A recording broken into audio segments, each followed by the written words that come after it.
tout, c'est une bonne chose. Amen. Alléluia. Maintenant, nous allons nous lever, nous allons prier le Seigneur pour aller dans notre... je n'ai pas trouvé de gilet pare-balles, mais je pense que j'ai pris le risque parce que je sais quand même je sortirai sain et sauf. Amen. Parce que je suis en face des gens qui veulent entendre de la part de Dieu. Amen. Alléluia. Nous allons prier le Seigneur. Amen. Prions le Seigneur, mais on va lire d'abord la parole de Dieu et nous allons aller. Aujourd'hui, nous allons étudier le deuxième point de la sanctification. Nous allons parler de vêtements. Que quelqu'un dise les vêtements. Ça là, aïe, aïe, aïe, aïe, aïe, c'est compliqué. Alléluia, mais Dieu va nous aider. Amen. Deutéronome chapitre 22, verset 5. Est-ce que quelqu'un peut le lire? Ça, c'est pas moi. Est-ce que quelqu'un, voilà, c'est ça, vous avez tout compris. Est-ce que quelqu'un peut lire Deutéronome 22, verset 5? La personne ne veut prendre le... Oui, sœur Laetitia, vas-y.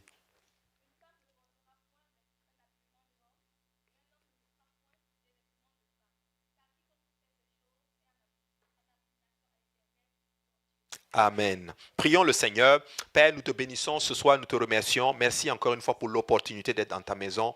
Nous ne voulons pas prendre tout ceci pour acquis, Seigneur. Je te prie, Éternel, de Papa, de nous visiter encore puissamment, Seigneur.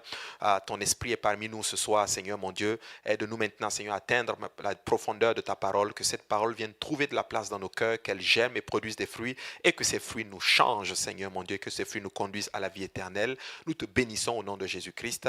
Au nom de Jésus, nous avons prié, nous disons tous Amen. Alléluia. Juste avant de t'asseoir, si tu veux encore acclamer encore le Seigneur Jésus. Amen, amen, amen. Merci Seigneur Jésus. Alléluia.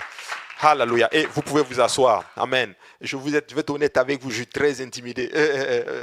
On va parler de vêtements aujourd'hui. Alléluia. Mais Dieu va faire grâce. Amen. La semaine passée, comme vous le savez, nous sommes en train d'étudier la sanctification. On avait parlé premièrement, là on a fait une généralité, mais là on est tombé sur la sanctification pour les femmes. Et la sainteté pour les femmes, c'est 3 leçons. Donc on a les parures, amen, on a parlé des bijoux. La semaine passée, si vous n'avez pas, n'étiez pas là, vous pouvez effectivement le suivre sur YouTube.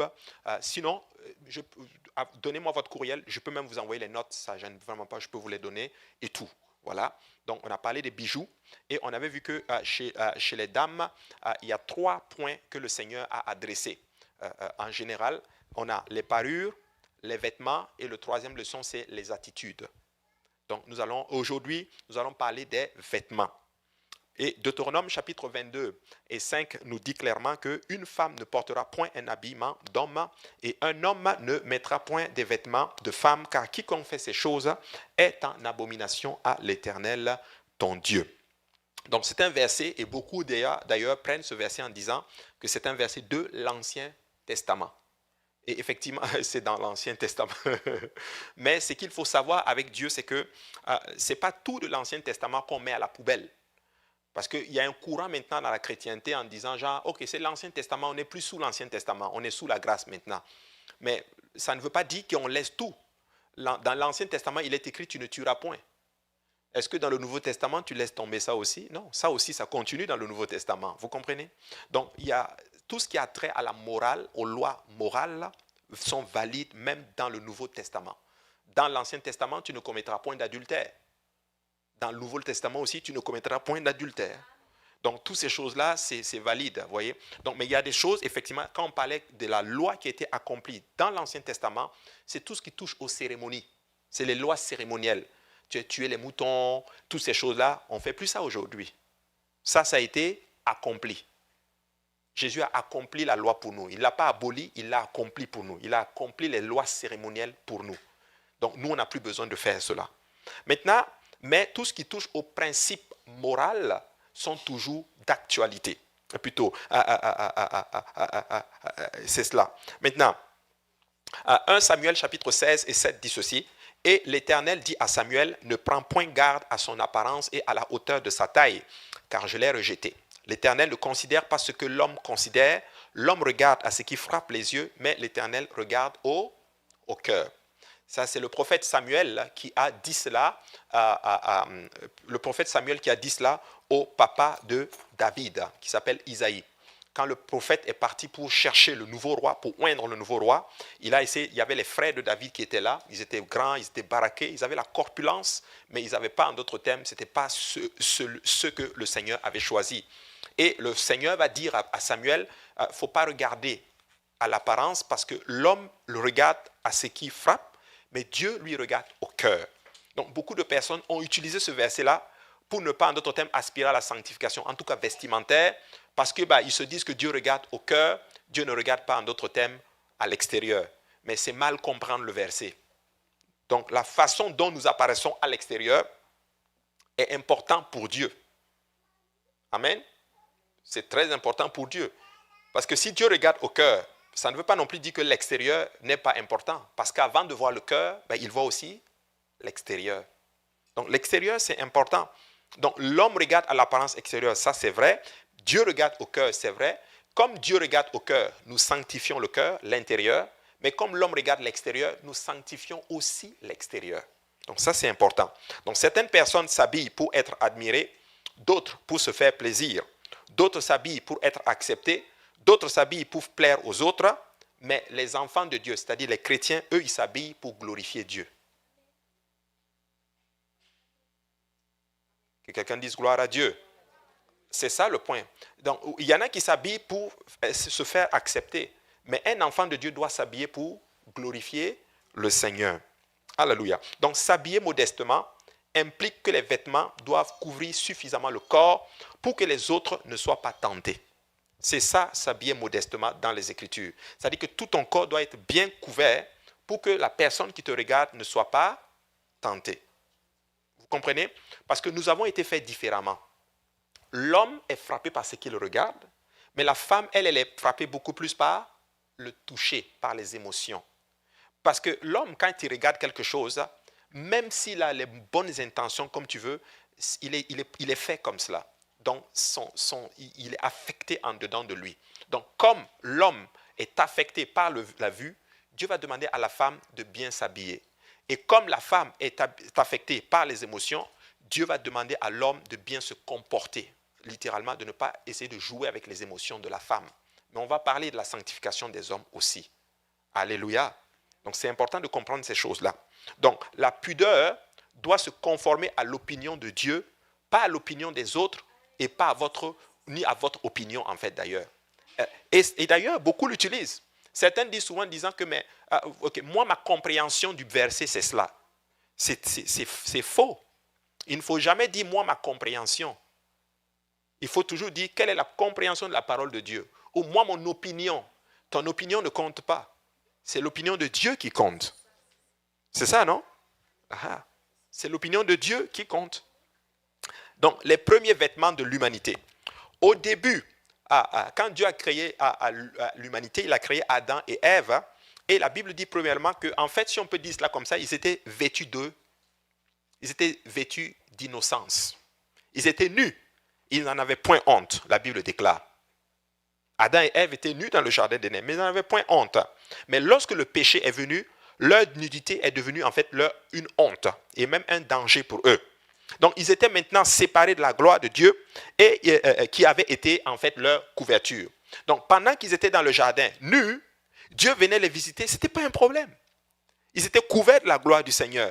Mais quand ils ont désobéi à Dieu, ils ont découvert leur nudité et ça, c'est devenu leur honte, en fait. Donc, en fait, on peut dire que Adam et Ève étaient couverts d'innocence. Alléluia. Ils étaient couverts d'innocence. Tu vois? Regarde, Genèse 2, 25 dit ceci. L'homme et sa femme étaient tous deux nus et ils n'en avaient point honte.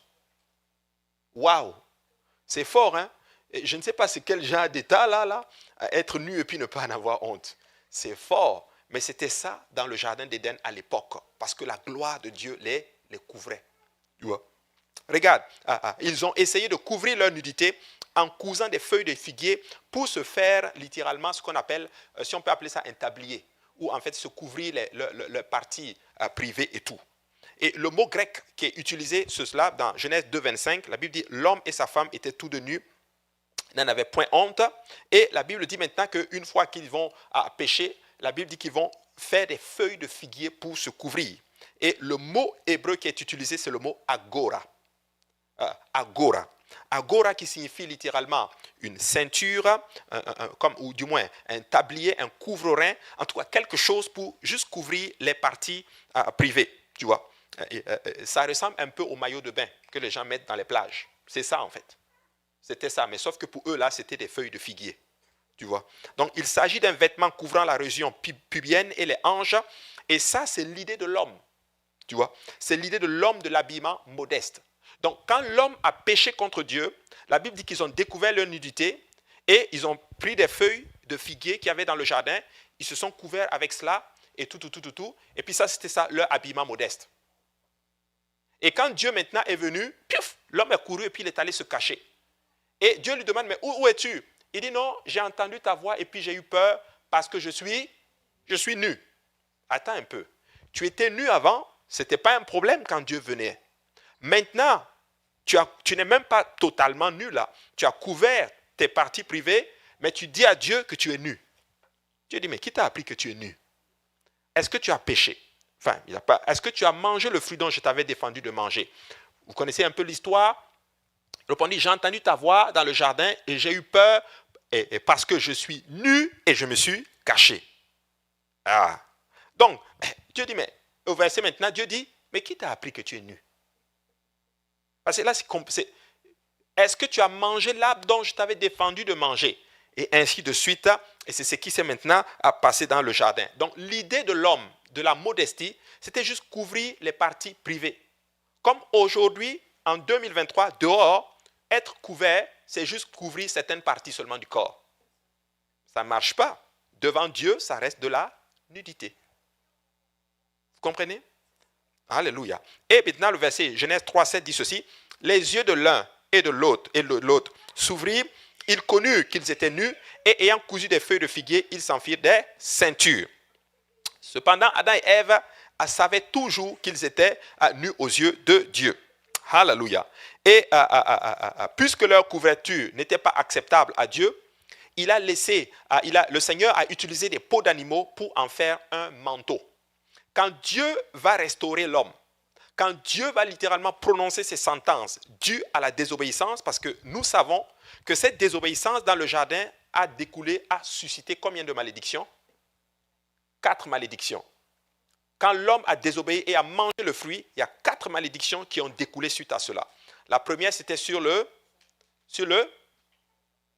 serpent. Ah, mais c'est bien, vous avez essayé. Parce que des fois, il faut essayer. Donc, sur le serpent, le 2, oui, des fois on essaye, il faut essayer. Parce que si tu n'essayes pas, tu ne vas jamais réussir. Donc, c'est cela. Donc, le serpent. Ensuite, hein? Non, la femme. La femme, merci. Deuxième malédiction, c'était sur la femme. Troisième malédiction? Non. Sur la terre, voilà. Et quatrième malédiction, là, tu as fini à la voir l'homme finalement. je l'aurai. Quand vous aurez le temps, allez regarder la mer Noire. Certains ont compris, d'autres non. Alléluia. Mais c'est cela. 4 malédictions ont découlé par rapport à cela. Maintenant, quand Dieu va restaurer l'homme, qu'est-ce que Dieu va faire? Dieu va couvrir l'homme maintenant. Dieu va dire, ces feuilles de figuier là, c'est pas bon. Agora, c'est pas ma face, c'est pas bon. Moi-même, je vais vous couvrir. La Bible dit qu'il va couvrir l'homme avec comment? Des peaux d'animaux. Donc, littéralement, le Seigneur va tuer des animaux dans le jardin. Il va couler le sang, il va prendre la peau des animaux, et il va couvrir l'homme. C'était une préfiguration du sacrifice qui va être fait plus tard. Voici un principe ici dans les Écritures. Vous savez, quand tu vois quelque chose pour la première fois dans la parole de Dieu, ça établit souvent, en d'autres termes, ce qu'on appelle le principe. Ce qu'on appelle le principe de la première mention. Donc, on voit ici que pour couvrir un péché, le sang doit couler. Ça, c'est un principe. Donc, les habits de peau que le Seigneur va faire ici, c'est ce qu'on appelle comment? Il a appelé cela, en grec, plutôt, c'est kutonette. En hébreu, c'est kutonette. Ça veut dire, j'ai regardé, je ne sais pas si j'ai mis dans le slide les définitions, mais kutonette, ça veut dire ceci, c'est des tuniques avec des manches descendant jusqu'aux genoux. Ah, je ne l'ai pas mis, hein? Ah, pardon, je m'excuse alors. Alléluia. Ah, je ne l'ai pas mis, je suis vraiment désolé. Mais c'est cutonette. Cutonette, c'est des manteaux. C'est un manteau qui signifie une tunique avec des manches descendant jusqu'aux genoux, parfois jusqu'aux chevilles. C'est ça, cutonette. Ça, c'est l'habillement que Dieu a fait. Dieu a fait des manteaux, en fait. Quand la Bible dit dans la parole de Dieu, l'Éternel, Dieu fit tu peux l'afficher, voilà. Voilà, je sais que je vous fais tourner beaucoup. Donc, l'Éternel, Dieu fit à Adam et à sa femme des habits de peau. Ici, là, il les a revêtis, c'est cutonette. Il les a fait faire des manteaux, en fait. Et ça va au genou, et des fois, ça peut aller jusqu'à la cheville. Et ça, c'est l'idée modeste de l'habillement modeste de Dieu. Donc, dès le moment que ça a fait, pour la première fois dans les Écritures, ça va établir maintenant le principe jusqu'à la fin, donc le principe de la première mention. Donc, et ça remonte de Adam et Ève. Alléluia. Donc, la nudité a été couverte dès le début par Dieu pour vaincre la tentation qu'elle a créée. La tentation, le péché a créé un problème et Dieu va utiliser en d'autres termes les habits de peau pour couvrir littéralement cette nudité-là. Donc, elle est associée un peu à, si tu veux, les tentations dont on parle ici, c'est tout ce qui touche en d'autres termes aux impulsions et même aux désirs sexuels. À tel point que voir ou découvrir la nudité, c'est un euphémisme biblique pour exprimer un rapport sexuel. Quand tu vas dans la parole de Dieu, quand le Seigneur dit « Ah, tu as découvert la nudité de quelqu'un », c'est pour dire bah, tu es allé en une relation sexuelle avec cette personne-là. Donc, juste pour montrer en d'autres termes la puissance de la chose. C'est comme pour dire littéralement quand quelqu'un est nu, c'est comme si on dit littéralement bah, tu as découvert ta sexualité en fait. C'est beaucoup plus profond que vous le pensez. Vous savez, quand vous lisez la Bible, là, la Bible est très profonde. C'est un livre extraordinaire, c'est le livre. En passant, la Bible, ça veut dire le livre. C'est le livre des livres. C'est extraordinaire la parole du Seigneur. Regarde, Lévitique 20, 17, tu vas le voir, ça, le Seigneur le dit là. Quand le Seigneur dit, on a découvert ta nudité ou tu découvres la nudité de quelqu'un, c'est comme tu as sexualité. Voilà, regarde. Si un homme prend sa sœur, fille de son père ou fille de sa mère, s'il voit sa nudité et qu'elle voit la sienne, c'est une infamie. Ils seront retranchés sous leurs yeux des enfants de leur peuple. Il a découvert la nudité de sa sœur, il portera la peine de son péché. Ce n'est pas juste voir, regarder. Ça là, ça veut juste dire qu'ils sont allés en intimité en fait. C'est ce qu'on appelle un inceste. Ou dans certains cas, une infamie. C'est ce que Amnon a fait avec sa sœur Tamar. Vous voyez? Donc, ça va plus profond. Il y a d'autres versets encore. Il y a Genèse 3, Apocalypse 16, 15. Ça, c'est puissant. Apocalypse 16, 15, là, je l'ai vu. C'est puissant comme verset. Regarde. Voici, je viens comme un voleur. Heureux celui qui veille et qui garde ses vêtements, afin qu'il ne marche pas nu et qu'on ne voit pas sa honte. Attends, là, on est dans le Nouveau Testament. Là. Il dit, heureux celui qui veille, en d'autres termes, et qui garde ses vêtements, afin qu'il ne marche pas nu et qu'on ne voit pas sa honte. Donc, dis à quelqu'un, alléluia, le Seigneur est bon. Alléluia. Alors, puisque Dieu ne change pas, les principes de l'habillement pudique n'ont pas changé non plus. On ne peut pas arriver à une place où quelque chose qui était pudique dans l'ancien temps peut devenir, ça ne doit pas être pudique maintenant. Ce qui était pudique dans l'Ancien Testament va l'être aussi dans le Nouveau Testament. C'est logique. C'est logique. Donc maintenant, on va voir maintenant un principe qu'on appelle la distinction des genres dans la Bible. Peuple de Dieu, écoutez-moi très bien. Je sais qu'on est dans un monde, mais on va le dire. On va le dire. La femme est différente de l'homme. Une femme, ce n'est pas un homme. Un homme, ce n'est pas du tout une femme. La preuve, on le voit d'ailleurs, ce n'est pas la même morphologie. Une femme ne ressemble pas à un homme. Vous êtes d'accord avec moi? Donc, et la Bible prend le soin de distinguer cela. Amen. Donc, historiquement, les hommes et les femmes ont porté des robes pendant la majeure partie de l'histoire humaine. Ça, c'est connu. Ils ont tous porté des robes. Cependant, la distinction de genre la plus importante n'était pas simplement dans ce qu'ils portaient, mais dans comment ils le portaient. comment on portait des robes à l'époque. Donc, il y avait des manières, c'est-à-dire pour les hommes de porter les robes, et il y avait aussi des manières pour les femmes de porter aussi leurs vêtements, c'est-à-dire les robes. Premièrement, les prêtres, les sacrificateurs, eux, en dessous de leurs robes, ils portaient ce qu'on appelle des culottes ou des caleçons. Des culottes ou des caleçons sous leur robe au temps biblique. Donc, ce mot apparaît très souvent dans les Écritures, mais dans tous les cas, il s'agit d'un vêtement pour les hommes. Et là, vous allez apprendre quelque chose aujourd'hui. S'il vous plaît, pouvez-vous afficher Exode chapitre 28, verset 42? Voilà. Exode chapitre 28, verset 42. Regarde ce que la Bible dit. Fais-leur des caleçons de lin pour couvrir leur nudité. Donc, les caleçons avaient but pour de couvrir quoi? Leur nudité. Ils iront depuis les reins jusqu'aux cuisses. Donc, les caleçons, donc, en plus de porter la robe, le sacrificateur avait des caleçons qu'il portait. Donc, quand il devait aller faire l'office, il portait cela. Et ça devait aller des reins jusqu'aux cuisses. Regarde maintenant, Exode 39, verset 28.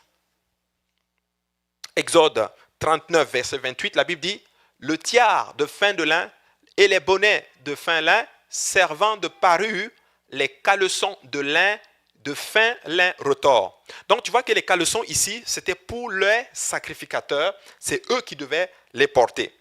Lévitique 16, plutôt, excuse-moi, Ézéchiel 44, verset 18. Ézéchiel 44, verset 18.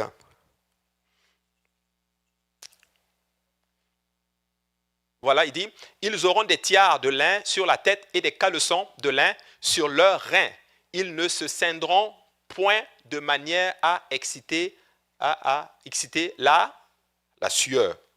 Donc, tu vois, ça c'était vraiment pour les sacrificateurs et tout. Et les femmes n'étaient pas autorisées à porter des culottes, des caleçons en fait. En tout cas, ces caleçons n'étaient pas... Mais tu vas comprendre de quoi il parle ici. Pas, là, on commence, je vois les gens, ils veulent rire, mais ils ne rient pas. Et s'ils rient, il va voir que je ris. Mais je vois déjà que tu ris seulement, là.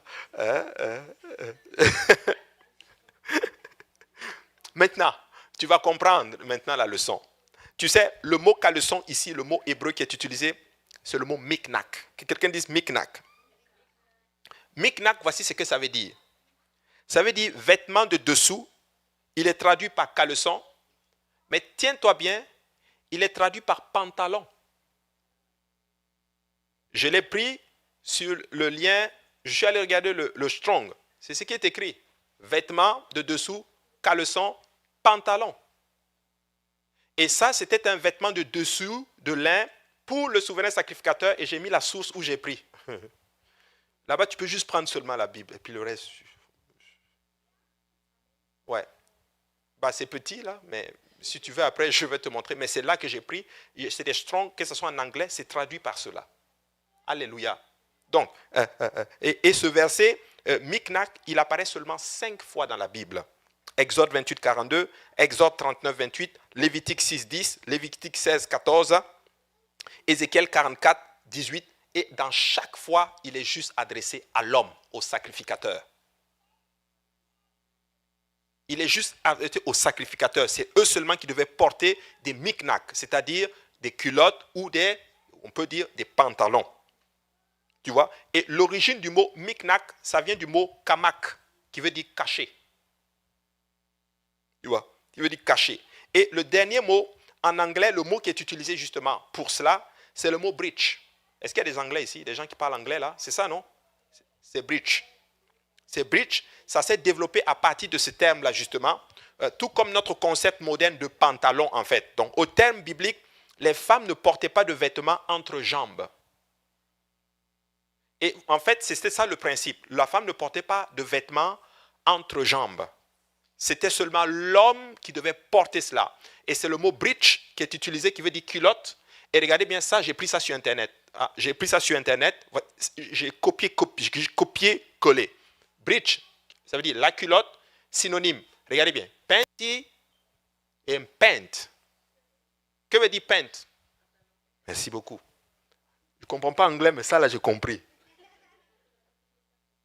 C'est ça. Donc, c'est breech, etc., etc. Ce qui veut dire un pantalon. Tu vois. Donc, ainsi, les pantalons ont été portés exclusivement par les hommes pendant les 5900 premières années de l'histoire humaine. Donc, ce n'est qu'au cours de notre siècle que les vêtements pour femmes sont soudainement devenus impraticables pour les femmes. Ce n'est que récemment, littéralement, que les femmes ont commencé à porter littéralement cela. Maintenant, quelqu'un va me dire, mais pasteur Abou, là, c'est biblique. J'ai quelque chose ici, là, où je vais vous montrer que même dans les sociétés, dans les cultures occidentales, le pantalon était interdit dans la loi. Écrit. Si tu as la deuxième vidéo, si tu peux nous la montrer, je vais vous montrer quelque chose. Là, et tu vas voir, c'était écrit noir sur blanc dans la loi française. Si tu peux nous donner le son. Non, pas celle-là. Pas celle-là, l'autre. Celle-là, il faut juste nous mettre voilà. Il le dit, et avez-vous remarqué, ils ont dit une chose, que si une femme se travestit, avez-vous remarqué? Il le dit, c'est comme donc qu'une femme, quand elle porte le pantalon, c'est comme si elle s'est travestie. Travestie, ça veut dire tout, elle s'est travestie. Hein? Voilà, comme tu traverses la norme. Tu t'es traversé en quelqu'un d'autre. En d'autres termes, tu as changé de sexe. Tu as changé de nature. C'est ça, non, papa Marcel? Vous parlez français, non? Donc, vous voyez, et ça, c'était dans les textes. Et le texte est encore là. Certes, elle est muette, elle ne parle pas. Et vous avez parlé, je pense que c'était l'ancien président de France qui disait que le texte n'est pas abrogé. J'ai trouvé une vidéo qui disait que c'est récemment, c'était en 2000 quelque chose, qu'ils l'ont abrogé. Mais elle était toujours là, en d'autres termes. Je vais même te choquer. À l'Élysée, tu n'avais pas le droit d'entrer sans pantalon. Plutôt, avec le pantalon, pour une femme. Là, on n'est plus dans la Bible. Donc, vous comprenez que ces choses-là, souvent les gens disent que non, c'est votre doctrine. Non, c'est vraiment la parole de Dieu. Vous comprenez? Regarde l'autre vidéo, mais juste montre-moi juste de 1 minute 51 à 2 minutes 20. Parce que là-bas, il y a des trucs qu'on ne comprend pas et tout, mais je veux juste, à partir de 1 minute 51, plutôt 1 minute, je l'ai envoyé au frère. 1 minute 49.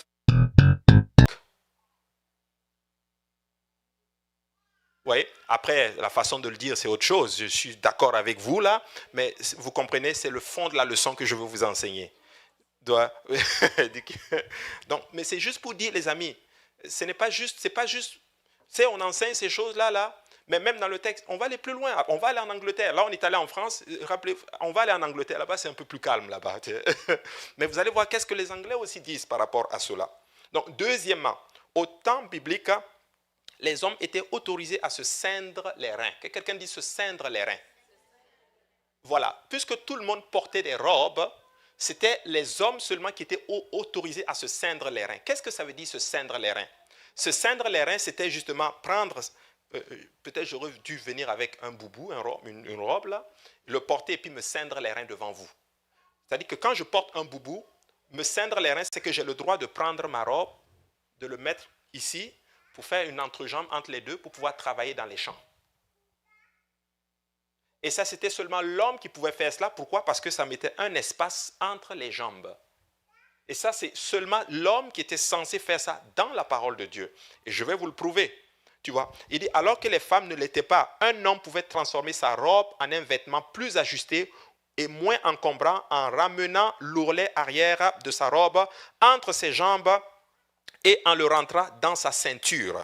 Je n'ai pas trouvé de photo, j'ai cherché, mais je n'ai pas trouvé où on ceint les reins. C'est bizarre qu'on ne trouve pas. J'ai tapé ceindre les reins sur Internet, mais il n'y a rien. Mais c'est exactement ça en fait. Donc cela crée en fait un effet de pantalon et était une apparence typiquement masculine. Donc pour les femmes, ceinturer les reins, donc ceindre les reins, littéralement, comme un homme était considéré comme grossièrement impudique par Dieu et par la société biblique. Vous savez, pour moi qui suis chrétien aujourd'hui, ça n'a pas été difficile pour moi de comprendre ces choses. Vous savez pourquoi? Parce que j'ai été musulman. Là-bas, là, ça va aussi, pantalon. Donc c'est plus facile pour moi. Mais je bénis Dieu parce qu'en tant que chrétien, Enseigner comme ça, plus détaillé, ça me donne plus de compréhension en d'autres termes, pour vous montrer que c'est beaucoup plus puissant et plus fort, plus profond qu'on le pense en fait. Donc, la définition de ceindre, c'est quoi? C'est entourer quelque chose de quelque chose, ou bien se préparer au combat, ou bien se préparer à une épreuve de vie austère. C'est-à-dire, quand je ceins les reins parce que je vais travailler dans les champs, ou je ceins les reins parce que je veux me battre, par exemple. On va dire souvent, ceins tes reins, on va se battre. Justement, mais un espace ici devient un homme, en fait. Donc, c'était le fait de, quand on dit ceindre les reins, c'était devenu une expression pour dire, sois un homme. Donc, au lieu de même de dire, sois un homme, je peux dire, ceins tes reins. Tu vois, je vais prendre vos questions, comme ça je vais pouvoir, mais je vais prendre vos questions, ok? Écris là, je vais la prendre, tu vois. Mais c'est vraiment important. Regardez ce que le Seigneur dit dans Job, chapitre 38, verset 3. Le Seigneur dit à Job ceci, ceins tes reins comme un vaillant homme. Pour dire ceci, c'est l'homme qui te ceint les reins. Ceins tes reins comme un vaillant homme. Tu ne vas pas voir dans la parole de Dieu, ceins tes reins comme une vaillante femme. Non. Parce que la femme n'avait pas le droit de se ceindre les reins. Tu vas même trouver le contraire dans la parole de Dieu. Le ceint tes reins et fait découvrir ta nudité. Pour quand il parle à la femme, pour de ceindre les reins. Donc ça, c'est important, les amis, de comprendre ces choses-là. Bon, après, il faut qu'on aille là. Nous sommes au 21e, je ne sais pas quel siècle, 21e siècle, c'est ça? On est au 21e siècle. Il faut que tu détailles tout. Mais tu sais, dans l'ancien temps, là, eux, ils n'avaient pas les choses détaillées comme cela. Dieu a dit, on fait seulement. Mais nous sommes dans la génération du blé, si on peut dire cela comme ça. Tout le monde est émancipé intellectuellement. Il faut que tu expliques tout. Tu vois? Mais, et le Seigneur dit, ceins tes reins comme un vaillant homme, je t'interrogerai et tu m'instruiras. Donc Dieu a associé l'acceptation par Job de sa responsabilité virile à l'état de ses vêtements. Donc tes vêtements là déterminent ta nature. Tes vêtements montrent si tu es un homme ou si tu es une femme. Et c'est important pour Dieu. Donc, mais ce n'est pas si remarquable qu'on considère même l'association moderne de la responsabilité avec la question qui porte le pantalon dans la maison ici. Mais oui, quand tu vas à la maison, hey, mais c'est qui porte le pantalon ici? Pour dire, c'est l'homme qui est censé porter le pantalon, non? Parce que celui qui porte le pantalon, c'est lui le chef de la maison. Mais comme on se bat aujourd'hui, c'est terrible. Hein? Donc tout vêtement qui montre une séparation des jambes au-dessus du genou, donc la nuance, tout vêtement qui montre une séparation des jambes au-dessus du genou est un vêtement immodeste pour une femme pieuse. Et Dieu n'approuve pas cela. Je l'ai dit.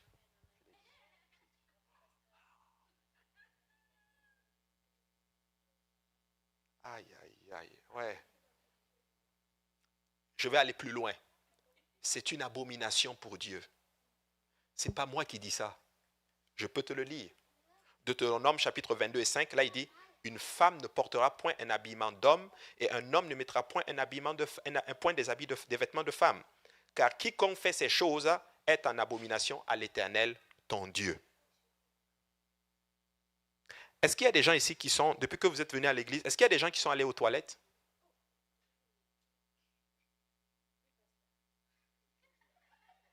Non, c'est juste parce que je veux faire ma leçon, c'est tout. Hein. Je n'ai pas d'autre intention dans la tête. Je n'ai pas juste d'arrière-pensée. Qu'avez-vous remarqué devant la porte des toilettes pour les dames? Une petite bonhomme avec une robe. Pourquoi ils ont mis la femme en jupe? Parce que ça vous distingue. Que si on avait mis devant les hommes la même chose que pour l'homme, tu vas savoir où se trouve la toilette des femmes?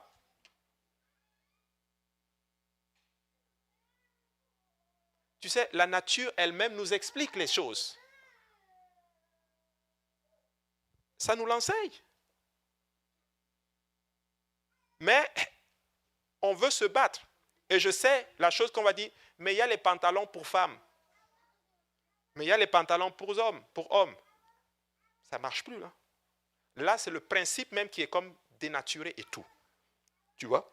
Donc, notez que les commandements sont différents pour les hommes Et les femmes, un homme ne doit pas mettre un vêtement de femme, c'est-à-dire un vêtement féminin, avec même son style et tout. Et avec tout ce qui va avec, tu vois. Cependant, les consignes sont aussi strictes pour la femme.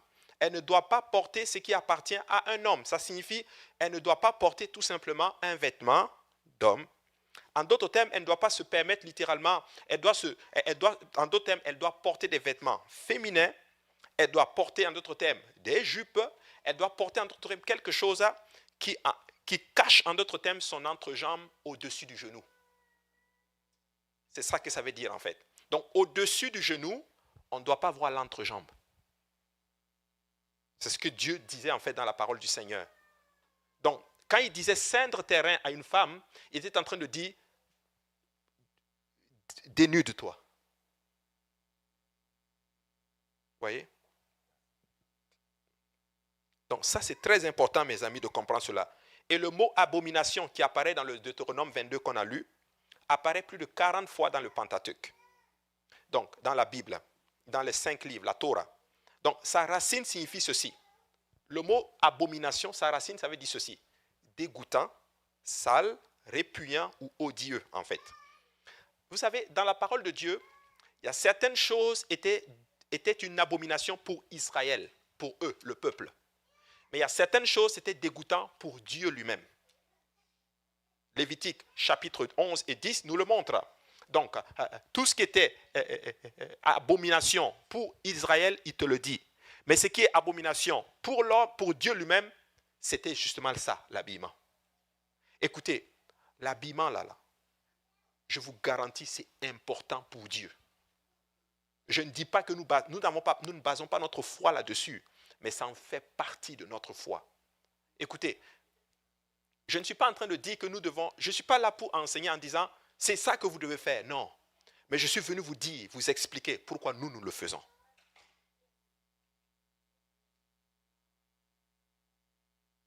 Alléluia. Et je vais vous dire ça maintenant. Nous le faisons parce que nous voulons glorifier Dieu.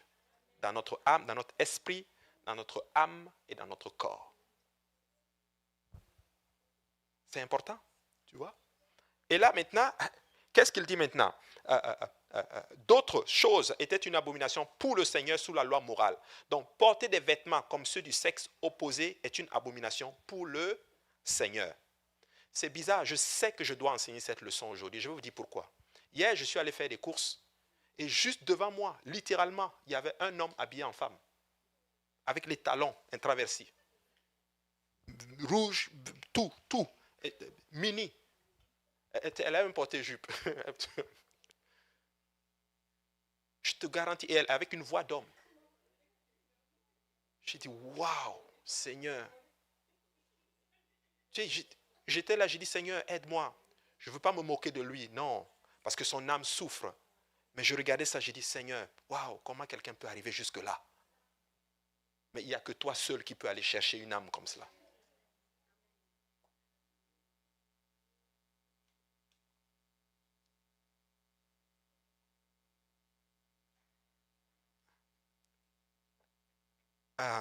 Maintenant, dans le Nouveau Testament, le mot vêtement tel que utilisé par l'apôtre Paul dans 1 Timothée chapitre 2, 8 à 10, vient du mot grec katastol, qui signifie ceci, un long vêtement fluide.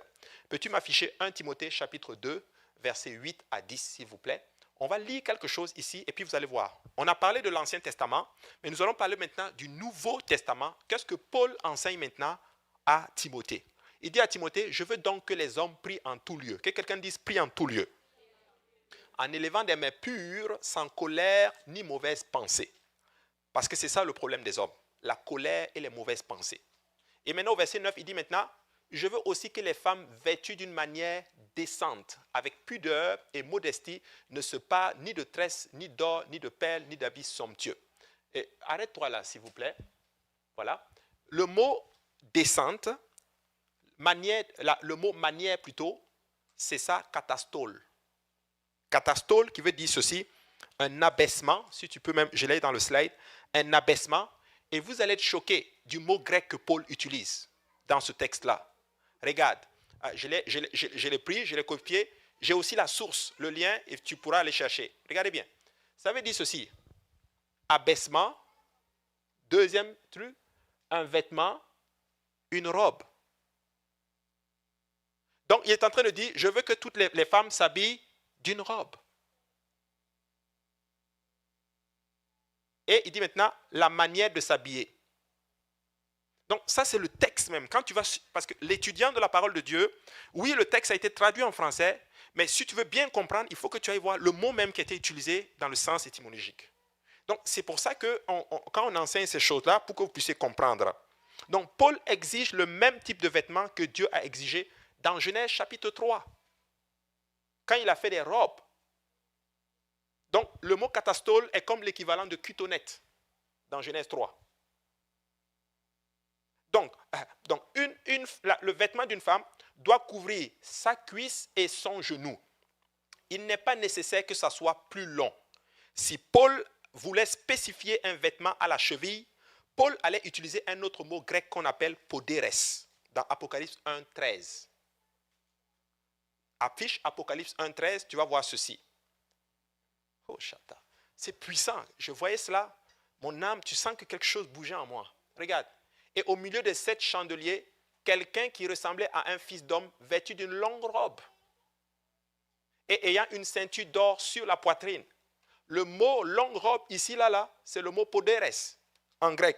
Donc si Paul voulait que toutes les femmes aient des longues robes, ici, c'est ce mot-là qu'il allait utiliser dans 1 Timothée chapitre 2. Mais il a utilisé le mot catastole pour dire le minimum là. Pour une femme, le minimum, il faut que ça soit couvert du genou aux cuisses. Est-ce que je me suis fait comprendre? Non? Non, hein, c'est correct? Je sais, voilà. Donc c'est important de comprendre ce chose-là. Donc le pantalon n'est pas un vêtement modeste pour une femme. Car même si il dépasse le genou, ce n'est pas un vêtement fluide. Amen. Il saigne également les reins. Donc ça sépare les jambes au-dessus du genou. Il ne convient donc qu'à un homme. Maintenant, que quelqu'un dise les vêtements tight. Les vêtements tight. Tight, serrés. Ouais. Les vêtements serrés non plus là. Oui, pasteur Abou a dit, mais il faut des jupes, il faut des robes. Maintenant, porter robe serrée, et puis on voit aussi, ça, ce n'est pas sainteté non plus.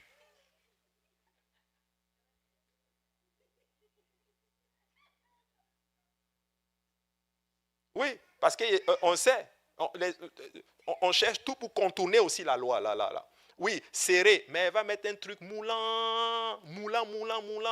Et c'est pas ça non plus là. C'est pas ça non plus. Que quelqu'un dise gloire à Dieu. Ah oui, tight, c'est pas bon non plus. Alléluia. Donc ce n'est pas des princes, ce n'est pas modeste, ce n'est pas sobre. En fait, en passant, j'enseigne la sanctification pour les femmes. Please, reviens la semaine prochaine, parce qu'on va enseigner aussi pour les hommes. Il y en a quelqu'un qui va dire que mais cette église, non, on va parler aussi de la sainteté pour les hommes, tu vois.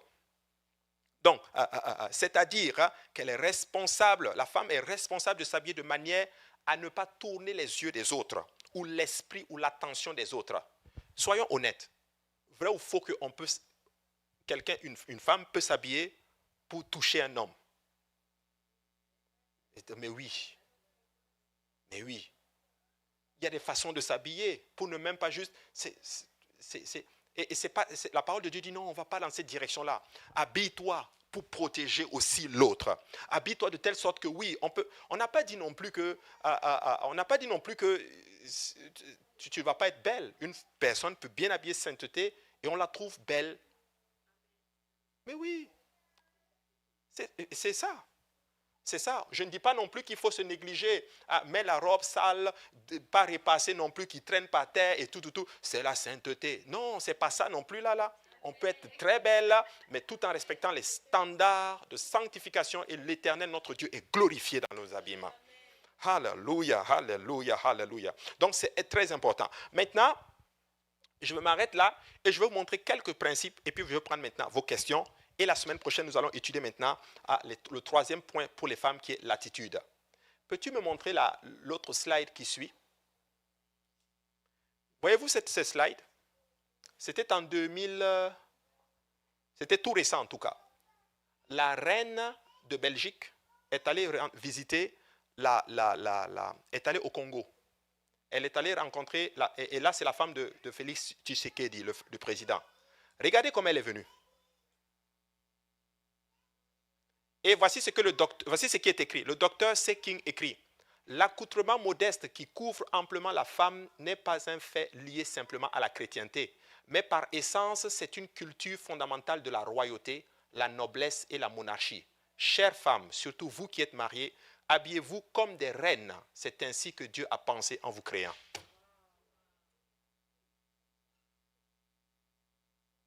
Ça, c'est la reine qui a quitté son pays, là, le grand pays, la Belgique, là, qui est venue rencontrer. Regardez comment elle est bien habillée. Extraordinaire.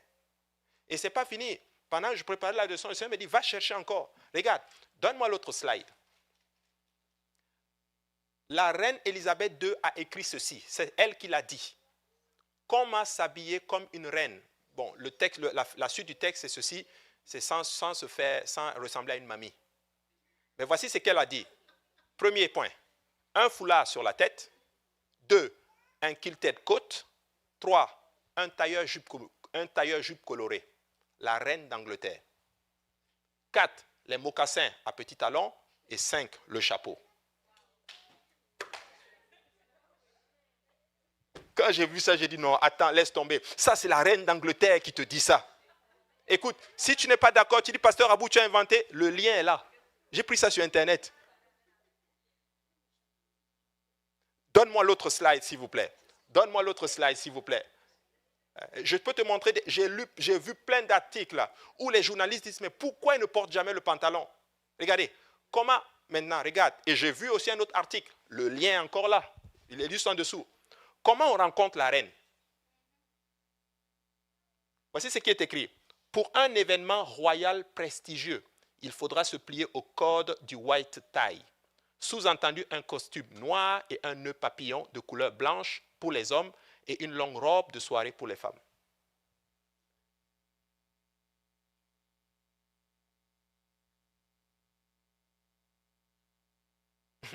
C'est pas moi qui dis, c'est la reine. Vous voulez faire prestigieux, non? Voilà ça. Nous, on rencontre Jésus tous les jours. C'est prestigieux. Alléluia. C'est prestigieux. Toutes ces choses-là sont là. Écoute, c'est pas fini. Est-ce qu'il y a un autre slide? Regarde. Même à 91 ans, c'est aussi un autre article que j'ai vu. Le lien est encore là. En plus, regarde, le lien, c'est www.auféminin.com. Au cas où tu penses que je suis miso. Mais regarde. Première pièce qu'on ne retrouve pas dans le dressing de la reine, c'est le pantalon. Car oui, au cas où vous ne l'auriez pas encore remarqué, Élisabeth II ne porte jamais de pantalon. Bon, j'ai vu des choses avec j'ai vu des vidéos avec le pantalon, mais ça c'est quand elle est rentrée vraiment dans la royauté, elle ne portait plus cela. Regardez bien. En effet, c'est toujours habillé d'une robe ou d'une jupe. Regardez bien, à hauteur des genoux. Ils ont vu ça où? Mais le Seigneur vient te dire dès le départ que c'est à partir du genou, il ne faut pas qu'il y ait d'entrejambe.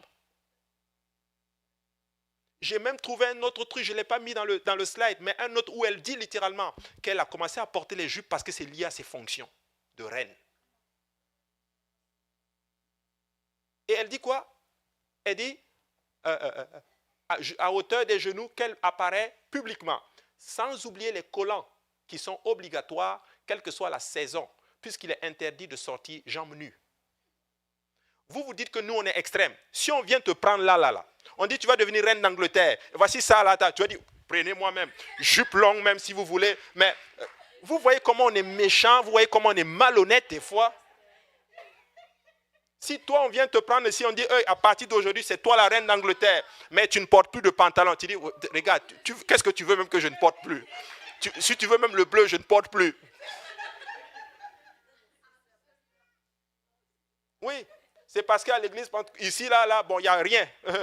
Il n'y a rien là, il n'y a rien qu'on te donne. Hein, mais c'est encore les pasteurs là qui prêchent. C'est leur doctrine. Ce n'est pas notre doctrine. Alléluia. Oui, tu n'as rien maintenant. Alléluia. Mais tu as tout avec Jésus. Alléluia. Quand Jésus va te voir, alléluia, il va te dire, ma fille, alléluia, tu as bravé cette société. Alors que cette société te pousse à faire ces choses-là, toi, tu t'es tenu pour moi. C'est la royauté, les amis. J'ai même trouvé un autre article. La petite fille de la reine, ils l'ont dit. Écoutez, ce n'est même pas des chrétiens qui l'écrivent. Ils disent, bon, avez-vous remarqué que la petite fille ne porte jamais de pantalon? Je ne sais pas si je l'ai ici. Peut-être je pourrais même te le montrer. Une petite fille, la royauté. Même Kate, là. Elle-même, c'est ça qui a fait le clash un peu entre les deux. Parce que ça en fait partie. Mais oui. Et je suis au courant. Je suis au courant. Oui, quand ils se mariaient là, ils ont... Hey, c'est pasteur Émeric, je ne sais pas s'il est là. Mais oui, c'était écrit. Pour aller au mariage du prince là, c'était écrit. Vos jupes que vous portez là-bas, là, vos pantalons que vous portez dans vos soirées gala, là, pas ici. Hein. Ici, c'est la royauté. Et tu sais quoi, les stars là, les grands stars de Hollywood là, ils se sont conformés. Il ne faut pas aller. Mais nous nous présentons devant le roi des rois, le Seigneur Dieu Tout-Puissant, celui qui vous a créé. Oh Église, qu'on voit ta féminité. Tu es belle en tant que chrétienne dans tes jupes. Tu es très belle et ne laisse personne te dire le contraire.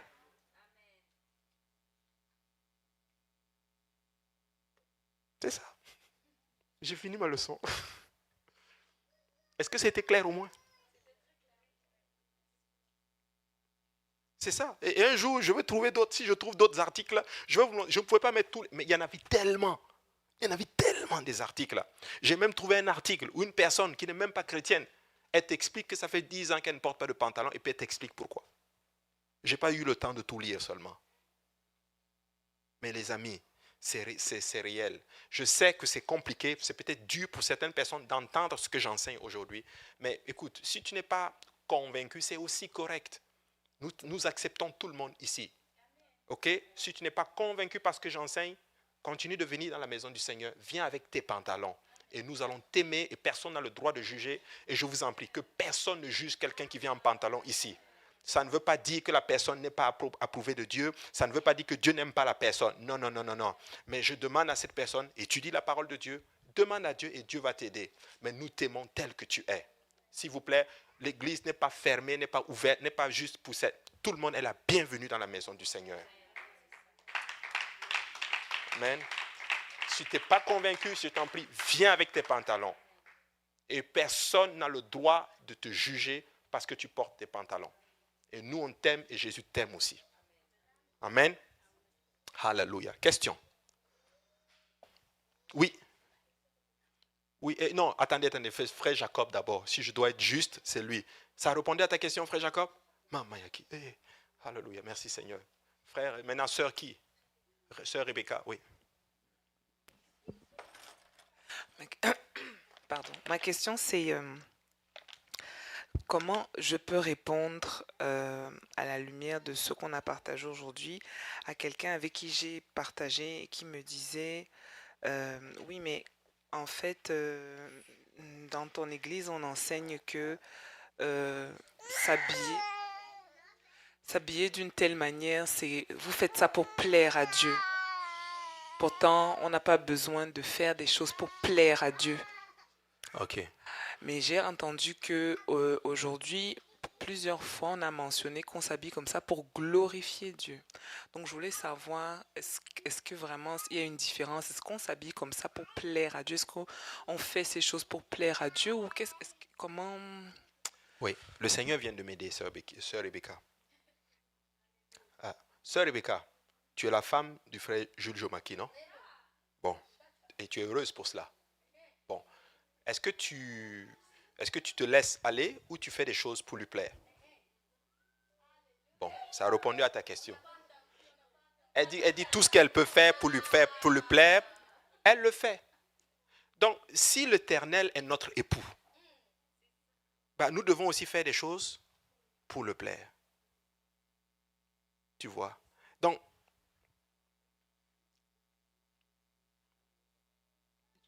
Je comprends. Je pense ce que je comprends de ce qu'elle m'expliquait, c'est que il n'y a pas quelque chose qu'on peut faire pour que Dieu nous aime plus. C'est comme si elle disait que vous faites ça comme si vous croyez qu'en faisant ça, c'est là que vous gagnez plus l'amour de Dieu. Ce mhm, genre, c'était ça sa ta pensée. pensée. Et puis bon, j'étais un peu, parce que moi j'utilisais vraiment le terme plaire à Dieu, parce que c'est comme ça justement que je le comprenais, dans le sens où ben, quand tu aimes quelqu'un, tu fais ce qui lui fait plaisir. Mais elle me faisait comprendre que mais même si tu fais ça ou même si tu ne fais pas ça, Dieu t'aime. OK. Et là, j'étais maintenant comme bon, oui, c'est vrai. Ouais. Tu sais, euh, c'est une façon qu'elle m'excuse, hein, si elle regarde la vidéo, c'est pas ce que je voulais dire, mais c'est c'est pour exprimer le fond de ma pensée. C'est la, cette façon de penser est à côté. C'est ce que j'allais dire tordu, mais c'est à côté. Voilà. Euh, parce que c'est pas comme ça qu'on comprend l'amour là. Ça c'est justement c'est ce que le monde nous enseigne justement de l'amour.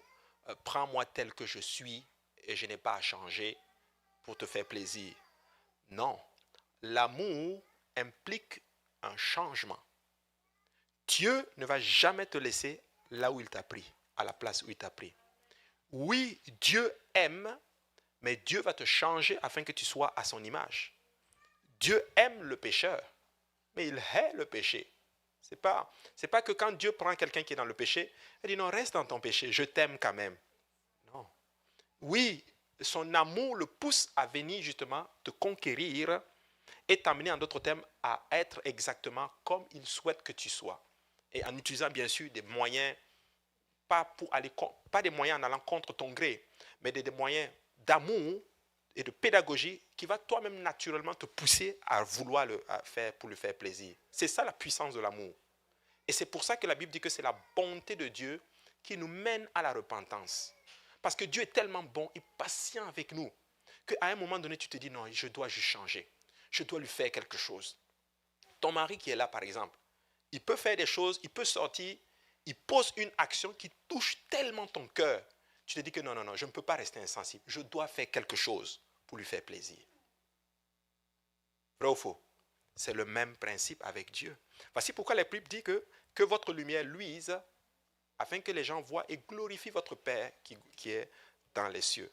Donc, cette façon de penser, je la comprends. La quête d'amour, c'est une quête d'amour, mais un refus de changer. C'est un clash. Ça ne fonctionne pas. Tu comprends? C'est un clash. C'est une mauvaise pensée. On a trop mal compris la chrétienté aujourd'hui. On a trop mal compris la sanctification. On a trop mal compris la grâce.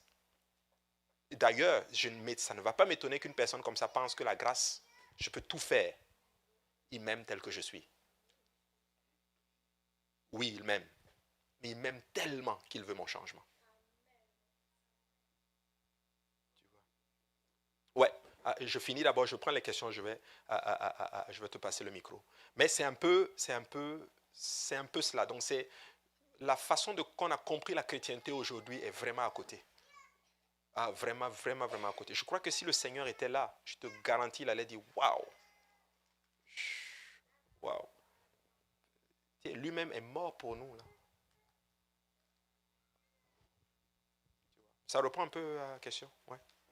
Non, l'amour de Dieu nous pousse au changement. Amen. Oui, qui avait, oui, sœur. Oui, Pasteur Abou, j'aimerais savoir qu'est-ce que la parole de Dieu dit quand la manière de m'habiller, je l'utilise justement de la façon que quand je vais à l'église, je vais m'habiller comme, par exemple, quand je vais au palais chez la reine, là, je m'habille de cette façon-là parce que c'est ce qui est exigé. Mais après ça, quand je suis, moi, Claudette la civile, je m'habille aussi comme moi je voudrais. Qu'est-ce qu'on peut dire par rapport à ça? Est-ce qu'il faut que je m'habille de façon sanctifiée 24 heures sur 24, du lundi au dimanche, ou il y a des moments où est-ce que je peux m'habiller aussi Ah, comme je veux, certaines cérémonies où est-ce que je peux faire différemment? oui. C'est sûr que ces choses-là qu'on enseigne, c'est beaucoup plus c'est plus dans le public. C'est sûr qu'en privé, il y a une certaine marge de liberté que Dieu te donne. Dans ta salle de bain, là,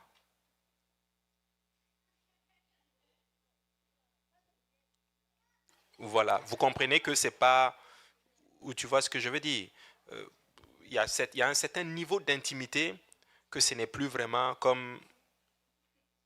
Ce n'est plus comme vraiment comme tu es en intimité. Tu vois? Mais quand tu es justement dans un contexte, un cadre bien précis, à ce moment-là, oui, tu dois respecter ce standard de sanctification là. Quand tu vas te marier bientôt, quand tu vas avec ton mari, tu vas pas être... elle a saisi. Alléluia, au nom de Jésus. Amen. Quand tu vas être avec ton mari... Ou bien tu veux que je dise ça 7 fois. Comme 7, c'est le chiffre parfait. Non, je vais pas arriver là-bas. Ok, je le 7 fois au nom de Jésus. Alléluia. Non, bon, ça va. Ok, quand tu vas être marié, quand tu vas être marié, quand tu vas être marié, quand tu vas être marié, quand tu vas être marié, quand tu vas être marié, quand tu vas être marié, 8 fois même, quand tu vas être marié. Mais vous allez tous vous marier, il n'y a pas un problème, il n'y a pas de problème pour cela, là. Amen. Mais ce que je veux dire par là, c'est que quand tu vas être avec ton mari, dans votre chambre, en intimité, tu es d'accord, il y a pas, c'est ça, c'est... Parce qu'il faut comprendre, ce qu'il faut comprendre, c'est parce qu'on n'a pas bien compris la sainteté. Hein. Oui, il y a la sainteté dans ce cadre-là, c'est ça, mais dans votre intimité aussi, c'est une sainteté, parce que c'est le cadre divin. Donc, c'est ça que je veux dire. Juste pour faire pouce un peu du pouce, c'est que dans ce cas-là, si je le prends un peu de cadre public, ça veut dire que si je vais au gym, il y a aussi une manière de m'habiller. Absolument. Si je vais à travailler, par exemple, dans un milieu avec un uniforme, il y a une manière de m'habiller. Est-ce que je vais prendre l'uniforme ou moi, j'amène ma manière de m'habiller? C'est Bien dans sûr. ce sens-là. Est-ce que, Ouais. comment ça fonctionne? Est-ce que je dis non, je ne porte pas ça ou je peux porter ce qui me donne Ouais, à porter? ce sont tes convictions. Si tu te retrouves dans un travail qui implique un uniforme, si l'uniforme respecte le standard de Dieu, gloire à Dieu. Mais si ça ne respecte pas le standard de Dieu, il y a un prix à payer quelque part. Et j'espère que tu seras volontiers à payer ce prix-là. Ça répond à votre question? Donc, c'est cela. J'ai vu des gens qui ont payé des prix, qui ont dit non, je refuse cet emploi-là parce que ça ne respecte pas le standard. Et d'autres se sont tenus et ils ont eu une dérogation. Donc, des fois, Dieu peut faire une dérogation, comme des fois, Dieu peut te permettre aussi de payer le prix. Mais une chose est sûre, c'est que quand tu payes un prix pour Dieu, Dieu te récompense toujours. Super. Qui d'autre? Attends, ici, je pense, frère Cédric avait levé avant. Qui avait levé avant entre vous deux? Ah, ok, vas-y. Oui, pasteur, c'était pour revenir par rapport à ce que la personne disait. Euh, quand vous avez parlé, vraiment, j'ai aimé le mot glorifier Dieu parce qu'essentiellement c'est ça. Parce que si on regarde par rapport au verset, là on appelle à l'obéissance à la parole de Dieu. Ce n'est pas un côté de plaire. Maintenant, quand on veut plaire à Dieu, il faut aussi comprendre. La Bible nous dit par exemple que sans la foi, il est impossible de plaire à Dieu. Mais on s'entend que sans la foi, tu ne peux pas non plus être sauvé. La Bible nous dit qu'on est justifié par l'obéissance. Quand on a cette foi-là, on est justifié par la foi. Abraham, c'est par la foi qu'il a été justifié et par l'obéissance aussi à cette foi-là qu'on obéit à l'évangile. Donc, plaire à Dieu, c'est impossible sans la foi, mais sans obéissance à cette foi-là non plus, on ne peut pas être sauvé. Donc, c'est pas la foi-là, elle te sauve parce que tu obéis. Pas parce que tu fais pour faire plaisir, mais parce que tu obéis. Donc, il y a ce côté-là qui est très important. Et comme on dit, oui, c'est pour glorifier Dieu. Jésus a glorifié Dieu sur la croix quand il est mort et ça a fait mal. Et il y a le côté obéissance, il y a le côté aussi renonciation parce que quand tu vis pour Dieu, tu renonces à des choses que tu aimes parce que tu veux lui faire plaisir et aussi parce que tu veux glorifier Dieu. C'est le mot renonciation là, en tout cas moi ça m'a juste comme ok. Là tu commences à peser, tu es comme d'accord, je vais le faire. Ouais, c'est ça. C'est ça. Il y a une chose que je vais ajouter et que les gens ne veulent pas. Peut-être que, bon, c'est pas vous, hein, mais quand je parle de gens, je parle en façon générale, que les gens ne veulent pas comprendre. il ne faut pas se mentir. Vivre pour Dieu, là, il y a un prix à payer. Ça, et nous devons être volontiers à payer le prix. Parce que lui, pour nous avoir, a dû... Rien n'est gratuit, les amis. Rien. Tu veux quelque chose de bon? Tu vas payer un prix fort. Oui. Ça coûtait combien d'avoir l'église? Ça coûtait son sang, méprisé, malmené et tout. Je paye, c'est correct. Mais c'est ça. Mais aujourd'hui, bon, on est dans une génération où on ne veut pas payer un prix. Ça ne doit pas faire mal. Si ça fait mal, ce n'est pas de Dieu. C'est faux. La sainteté coûte cher et ça fait mal. Mais le produit est doux. Yes. Ouais. Frère Cédric.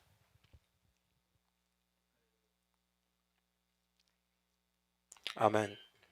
Moi, je voulais juste commenter quelque chose par rapport à la préoccupation de la sœur Becky. Comme le pasteur disait que on s'habille pour plaire au Seigneur, et la sœur disait qu'on n'a plus besoin de plaire au Seigneur en fait. En fait, la Bible dit par exemple dans le livre de Hébreux 12, 14 que rechercher la paix avec tous et la sanctification sans laquelle personne ne verra le Seigneur. Donc, si nous nous sanctifions, c'est pour plaire à Dieu, c'est parce qu'on veut voir le Seigneur. Et dans le livre d'Apocalypse 22, la Bible nous parle de 4 catégories de personnes. La Bible nous parle des saints, des souillés, des justes et des injustes. Et la Bible dit que le saint se sanctifie encore. On se sanctifie encore parce qu'on veut plaire à Dieu, on veut glorifier encore le Seigneur. Donc c'est juste ça que je voulais aussi augmenter par rapport à ça. Alléluia. Gloire à Dieu. Oui, attends, il y avait des questions ici. Puis là aussi. Oui, d'abord, ici, d'abord. Oui, Sœur Clémence. Et puis ici. En fait, j'ai deux questions. Et puis toi aussi? Ok. J'ai une Ok. question en ligne, puis j'ai ma propre question. Je commence par la question en ligne. Ouais. En gros, la personne demande, est-ce que c'est préférable de porter des habits dont les couleurs sont moins éclatantes, des couleurs sombres? Ok. C'est une bonne question. Le but, c'est pas non plus d'être terne, c'est pas ça. Mais on dit juste qu'il faut que ça soit des habits, en d'autres termes, modestes. Tu peux porter des habits de couleur qui sont éclatants, mais qui sont modestes. Après, moi, je suis pas un styliste féminin.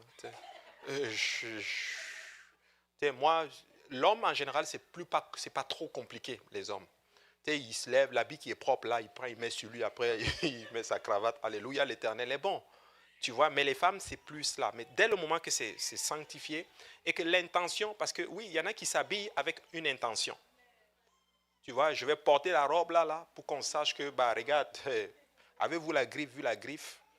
Avez-vous la griffe? Tu vois ce que je veux dire? Donc, il faut que l'intention soit vraiment, mon intention, c'est je veux plaire à Dieu premièrement.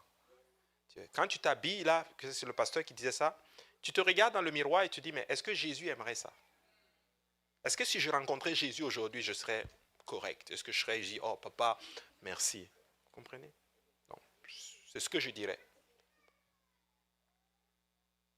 Oui?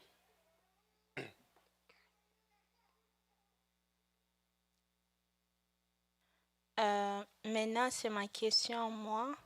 En fait, ma question se trouve dans Proverbe 31, verset 17, qui dit, en fait, ça parle de la femme vertueuse. Ça dit qu'elle se sent de force, serein, et elle affermit ses bras. Moi, c'est plutôt la première partie, elle se sent de force, serein. Tout à l'heure, vous avez dit comme quoi une femme ne peut pas se ceindre le rein parce que c'est juste pour les hommes. Donc, moi, je n'arrive pas maintenant à comprendre cette parole, en gros, parce qu'on voit qu'une femme, il se sent les reins, en fait. Puis c'est une femme vertueuse.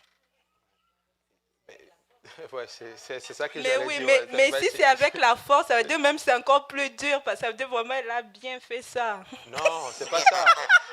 Tu n'as pas bien... Non, c'est parce que tu n'as... On n'a pas dit elle se sent avec la force. Elle se sent de force. C'est une façon de parler pour dire que vraiment, elle travaille fort. Voilà. Ouais.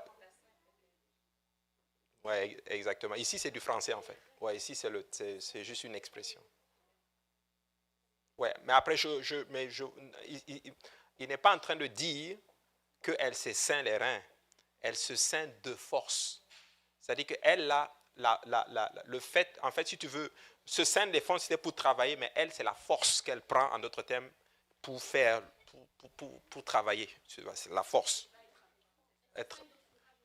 Voilà, oui, je me sens là, tu te ceins de courage. C'est pas que tu as pris le courage là, courage, viens là. Puis tu le prends, non, c'est pas ça, c'est une expression. Mais je comprends ton point, sœur Clémence, je comprends. Quand je le lis moi aussi comme cela, oui, ça peut porter à confusion. Mais c'est une expression, ouais. Ça va? C'est bon? Ouais, super.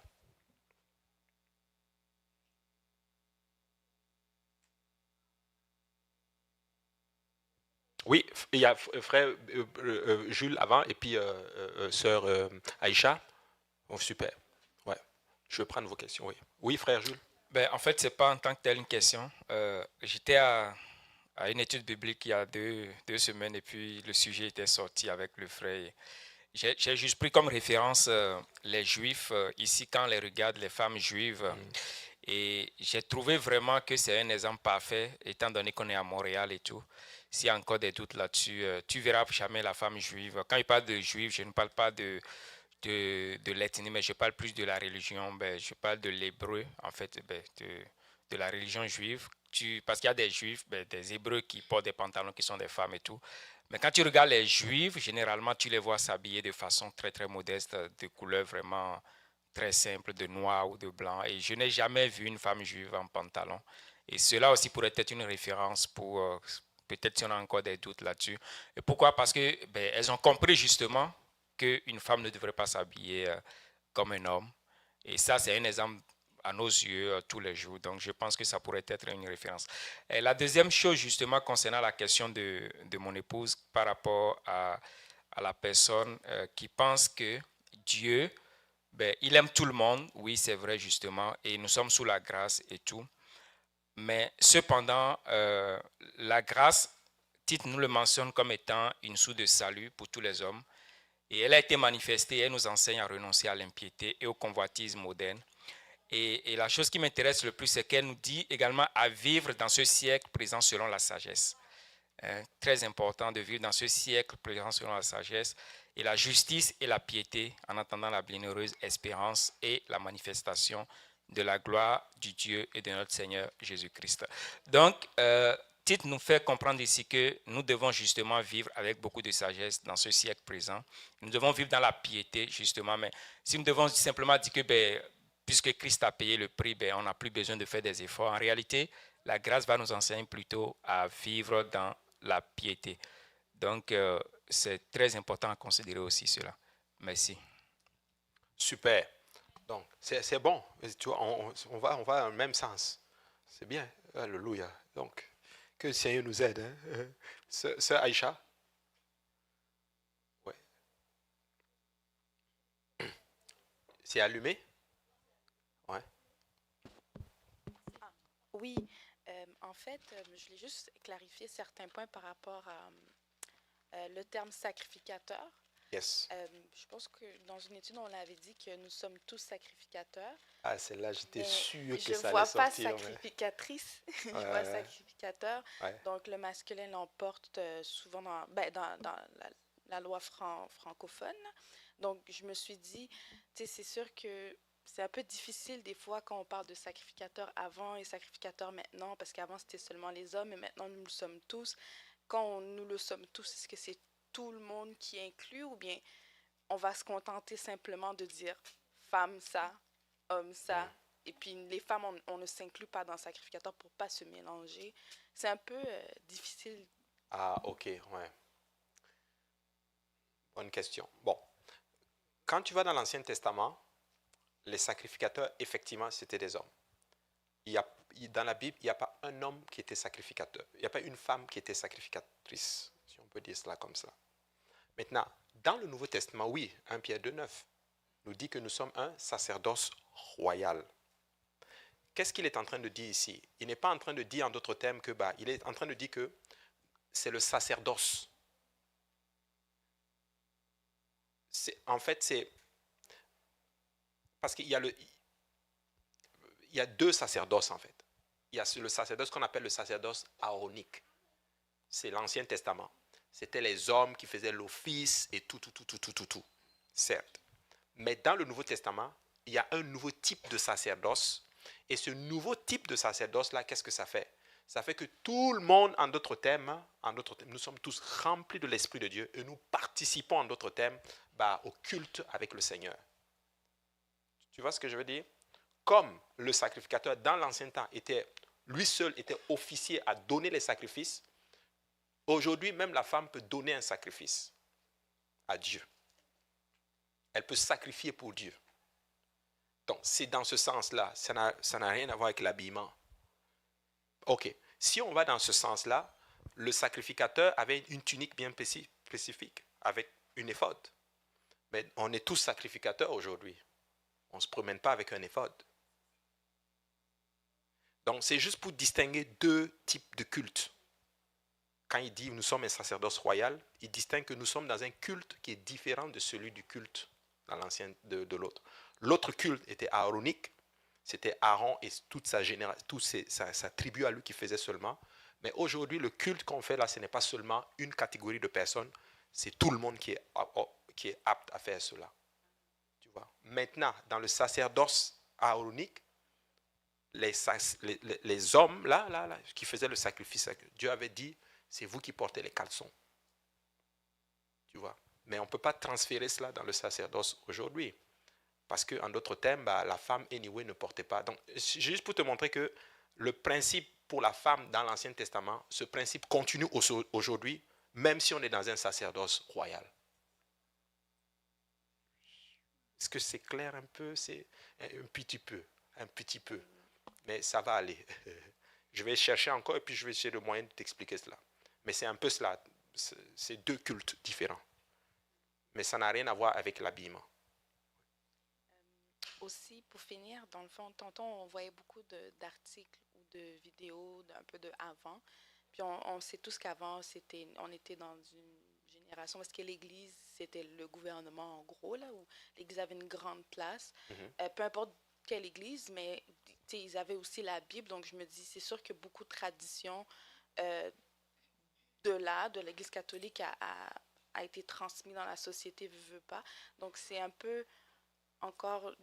On dirait que c'est difficile pour moi de m'identifier à une mentalité qui a continué, me dire que c'est normal quand c'est évident. OK.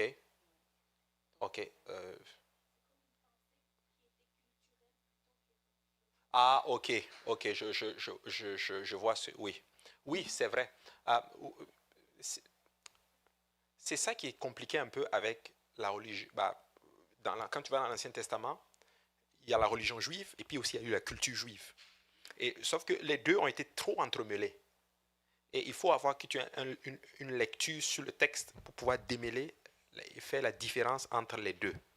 Oui, c'est vrai, c'était plus facile parce que oui, eux, c'était plus facile, c'était imprégné même dans leur culture. Écoute, regarde, c'est plus facile d'enseigner cette leçon en Afrique à cause de la culture qui va m'aider dans ce sens-là. Mais c'est plus compliqué de l'enseigner ici à cause de la culture qui ne va pas m'aider. Donc, tu as raison. Donc, effectivement, oui, il y avait une pensée qui était plus facile. Mais aujourd'hui, avec l'émancipation et toutes ces choses-là, c'est plus compliqué. Je ne sais pas si c'est un peu ce que tu voulais dire. Oui, parce que dans le fond, vous savez, j'ai toujours fait du sport depuis que je sais marcher. Donc, on m'a toujours mis des pantalons, toujours des shorts, pour que ça soit beaucoup plus facile dans mes déplacements et dans l'exercice de mon sport. Donc, des fois, je me dis, est-ce que je devais être privée de tout ce que j'ai bénéficié à travers le sport tout le long de ma vie parce que finalement, c'était juste la culture québécoise. Je me demande un peu... Ah, En ok. tout cas, c'est Je un vois peu ce que tu un veux. questionnement par rapport à tout ça. Comment je vais faire quand j'aurai des enfants? C'est sûr, il y a des vêtements de sport en jupe, on peut dire, mais j'ai joué du basket, c'est pas possible. Pour moi, je me vois pas, le ballon, il passe entre les jambes, il passe derrière le dos, il passe sur la tête, il passe partout. Tu tombes par terre, tu lèves. Je comprends. C'est un peu, je me dis, les femmes ont fait plus de sport. Est-ce que... Mhm. Ouais. Oui, Non, non, mais c'est pas pareil. c'est pas pareil. Je comprends. Je comprends. Euh, pour ça, par exemple, c'est pas que non, c'est pas que tu as été, c'est pas qu'il faut te priver, pas du tout. Euh, la sanctification ne veut pas dire qu'on ne fait pas de sport. Et on fait du sport. Maintenant, c'est vrai qu'il y a certains sports, s'il y a certains sports qui t'empêchent de respecter les standards de Dieu, à ce moment-là, c'est sûr que Mais Dieu t'a laissé faire cela jusqu'à un niveau. Parce que peut-être à ce moment-là, tu n'étais pas assez mature pour encaisser ces choses-là. Tu sais, Dieu est très sage. Dieu aurait pu vous permettre que tu reçoives ces enseignements-là plus tôt. Mais tu n'étais pas apte à ce moment-là. Il t'a laissé justement faire cela. Et à un moment donné, il te permet de recevoir ceci. Maintenant, une chose qu'il faut que tu saches. Oui, tu peux faire du sport. Et il y a des vêtements sainteté pour le sport, pour les femmes apostoliques. Ça existe. Après, c'est sûr que ça ne sera pas comme basket et tout, parce que tu as été déjà habitué à toutes ces choses-là. Mais oui, comme je t'ai toujours dit, il y a un prix à payer quelque part. Oui? Moi, quand j'étais apostolique, j'avais 15 ans, puis je faisais du touch football puis du rugby. Puis on m'a enseigné sur la sanctification. J'arrive pas à l'imaginer faire du rugby. Oh, Et j'en ai fait. Merci Seigneur. Et il y avait juste, c'était en ligne qu'avec ma mère, on a trouvé une jupe avec une fente, mais tu portes des shorts en dessous. Puis je l'ai fait pendant 6 ans.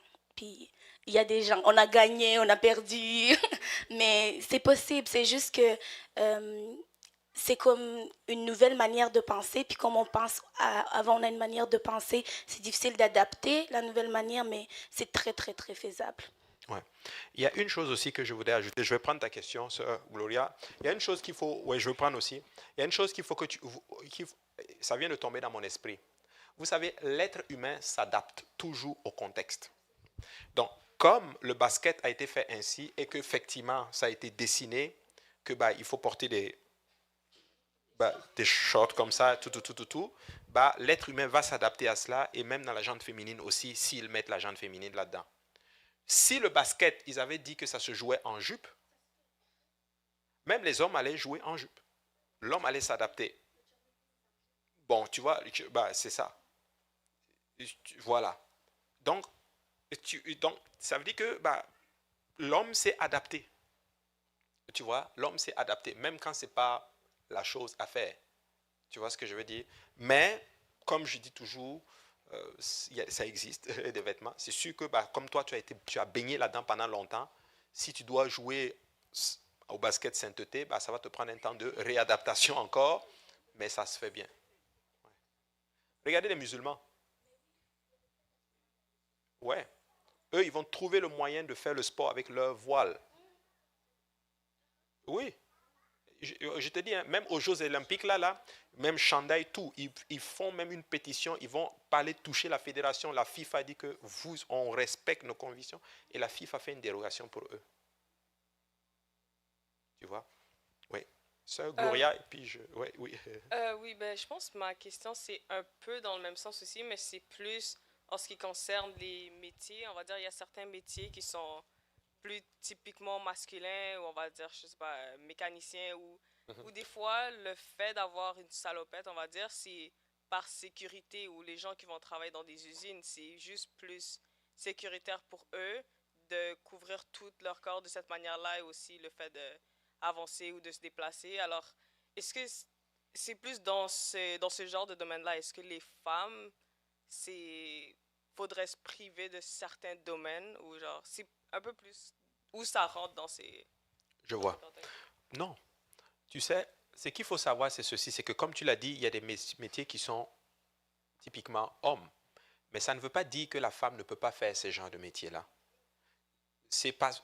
On nous a tellement conditionnés que pour faire, par exemple, ce genre de métier-là, c'est plus facile d'être en pantalon.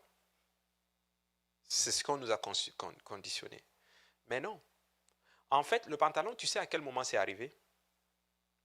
C'est pendant la guerre mondiale, en fait. Quand les hommes mouraient, là, ils se sont dit, pour qu'on ait plus de main-d'œuvre dans les usines, il faut commencer maintenant à intégrer des femmes. Et pour les intégrer, les femmes, pour qu'elles puissent travailler, bah, c'est eux qui ont jugé, elles doivent porter le pantalon pour produire plus d'armes pour aller se tuer, en fait. Et puis, au fur et à mesure, avec, en fait, l'ère de la, comment on appelle cela encore, révolution industrielle et toutes ces choses-là, là, c'est là que ça a commencé, en d'autres termes, à se développer. Mais c'est faux de penser que bah, une femme peut pas performer en tant que mécanicienne si elle est en jupe. C'est pas vrai du tout. Non, mais je parle pas en fonction de la performance comme si ça va être quelque chose qui va être différent, mais je parle plus sécuritairement parlant, on va dire, il y a certaines usines, je connais, on va dire, il y a l'une de mes sœurs, elle étudie en génie, puis il y a certains types de génie où, on va dire, tu vas travailler avec métal chaud, les températures, alors tu es obligé d'être, le vêtement de sécurité, tu es obligé d'être couvert de la tête aux pieds par sécurité. C'est plus dans ces contextes-là, c'est plus par sécurité que c'est pas nécessairement par performance. OK. Je trouve ça assez spécial que ça a été dessiné de cette façon-là, qu'on nous dise que bah, c'est sécuritaire, il faut que ça soit un pantalon. Mais c'est plus une combinaison, c'est ce que je veux Ouais. dire. Absolument. Ouais. Je vois ce que tu veux dire. Tu sais, il y a des combinaisons qui respectent la sanctification. Je ne peux pas te dire que j'ai un exemple palpable, la vérité, mais je suis convaincu qu'il y a des femmes qui ont des convictions religieuses à ce niveau-là, mais qui ont des combinaisons qui respectent la sanctification, même dans ces genres d'usines-là. Et je te garantis, ça existe, ils vont t'accommoder. Comme une sorte de combinaison, mais en jupe. Tu sais, si par exemple tu portes, ce qu'il faut savoir, ok, si elle met par exemple, en d'autres termes, si tu veux, si elle met par exemple un pantalon ou une sorte de collant, et puis elle met en d'autres termes par-dessus une jupe, c'est correct. Le standard est respecté. Le standard, c'est qu'il ne faut pas qu'il y ait d'espace entre du genou, entre les jambes, c'est tout. Tu vois ce que je veux dire? Mais effectivement, la société nous a conditionnés en disant que bah, la combinaison doit être comme cela pour travailler dans tel domaine et tout. Mais c'est vraiment, comme on dit, c'est des cas exceptionnels. C'est vraiment des cas exceptionnels. C'est très rare, mais c'est pas que, bah, je ne dis pas qu'une femme ne doit pas être, par exemple, mécanicienne ou, par exemple, moi, souvent, quand je vois une femme génie des mines, qui travaille dans les mines, c'est pas que c'est pas bon, c'est pas que je suis contre, mais ça ressemble pas. C'est rare de voir une femme dans ce domaine-là. Tu vois? Mais il y a des femmes excessivement intelligentes qui peuvent faire la job. Tu vois? Mais c'est rare.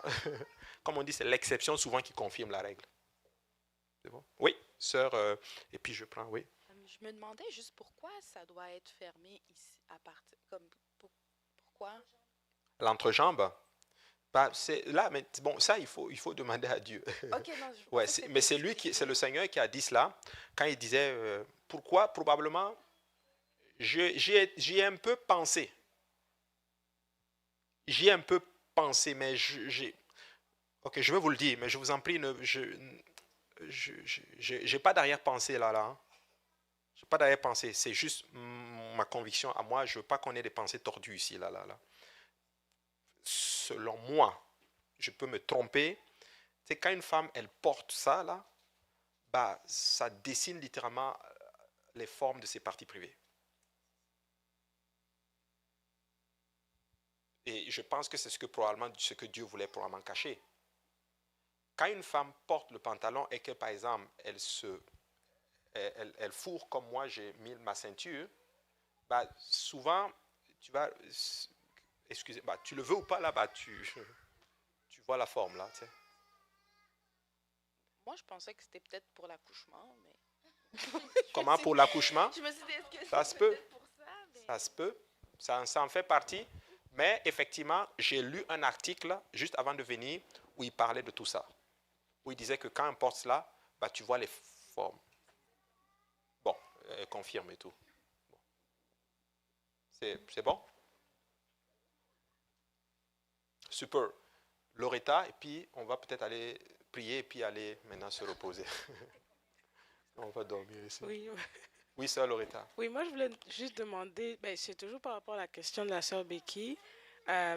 Les femmes, elles sont mariées ici à l'église, ok? Et par rapport à la logique de la personne, quand on aime Dieu, tu n'as plus besoin de lui plaire. Est-ce que, comme elles sont mariées, là, c'est fini, elles ne font plus rien, faut plaire à leur mari, donc, parce que c'est Ouais. il C'est ça aime, que je c'est disais tantôt. terminé. Ouais, c'est ça que je disais tantôt. C'est pas que dès que vous êtes marié, c'est que c'est fini, non.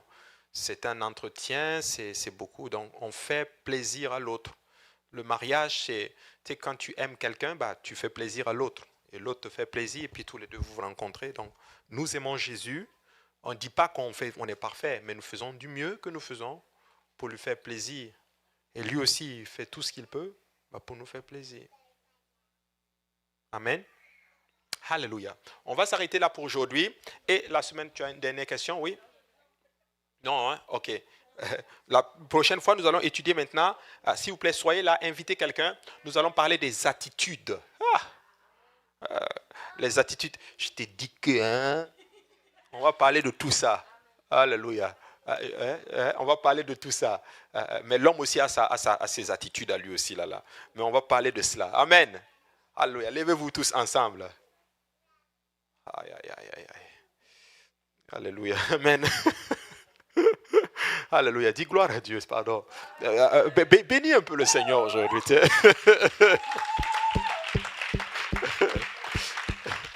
Alléluia. Prions le Seigneur. Père, nous te rendons grâce, nous te bénissons. Merci pour ton amour et ta bonté. Merci pour le privilège que nous avons de te connaître, Père. Cette leçon a été enseignée, Seigneur. Nous ne voulons pas qu'elle soit vaine. Nous voulons qu'elle vienne prendre de la place dans nos cœurs. Je prie qu'elle apporte conviction, Seigneur. Je sais qu'il y a beaucoup de questions éternelles des armées qui n'ont probablement pas été répondues, Seigneur. Mais je sais, Papa, que ton esprit apporte la clarté, Seigneur. Nous voulons être dans ta pleine volonté parce que nous voulons te voir, Seigneur Jésus-Christ. Nous voulons vivre exactement comme tu veux que nous vivions, Seigneur. Nous voulons te ressembler, Seigneur, mon Dieu. Alléluia. Nous voulons, Papa, que notre vie, alléluia, te glorifie, que ce soit dans notre esprit, dans notre âme et dans notre corps. Je te bénis pour mes frères et sœurs qui ont été là, qui ont écouté cet enseignement, pour tous ceux-là qui ont regardé aussi à travers le direct, Seigneur Jésus. Alléluia. Que cela nous amène tous, Papa. Nous ne voulons pas être hypocrites, Seigneur. Nous voulons d'un cœur sincère, Papa, atteindre la conviction, Seigneur, la révélation de ta parole, Seigneur. Que toute la gloire te revienne ce soir. Au nom de Jésus, nous avons prié. Nous disons tous Amen. Alléluia. Acclamez encore une fois le Seigneur Jésus. Alléluia. Amen. Saluez votre voisin. Dis voisine ou voisin, je t'aime beaucoup.